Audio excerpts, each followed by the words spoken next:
Hello friends, जय Jagannath. Welcome back my channel. आज मुझे गोटे नुआ रेसिपी बनाऊँगी, सेटा पुणी इडली से दुरे से मु पूरा चुन चुन करके पकई देती आलू आउ भृषंग पत्र से छेचाई रखी अदा अदा मो अपा पकईदे।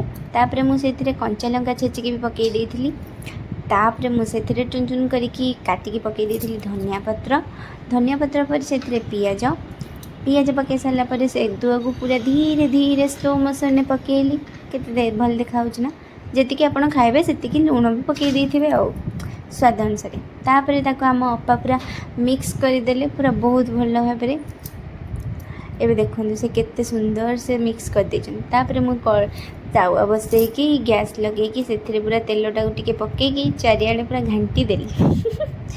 तापर से मुदेली से घोड़ारू टिके आउे ताकू चारिआडे फेलई देली पूरा राउंड सेप्रे।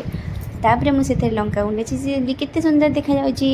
एबे देखंतु एटा तो इडली से दुओ ना, तो माने भांगी जाई पारे। अपा ताकू पूरा धीरे धीरे करी लेउटेई देले।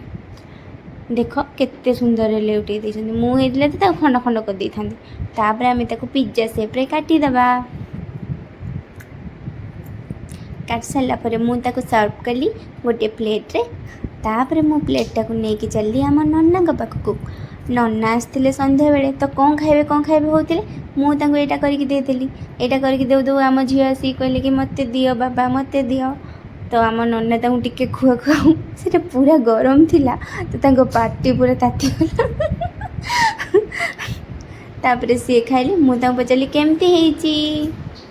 आम झी आसी कहले बहुत बढ़िया है, सी भी कहले बहुत बढ़िया। तापर इवनिंग रे मो हजबैंड आनी मो लिचु कोली मते जोटा बहुत पसंद। जदि मो वीडियोटी आपण मानक बहुत भल लगी था लाइक और शेयर करें और मो चैनल को सब्सक्राइब निश्चिंत कर दे।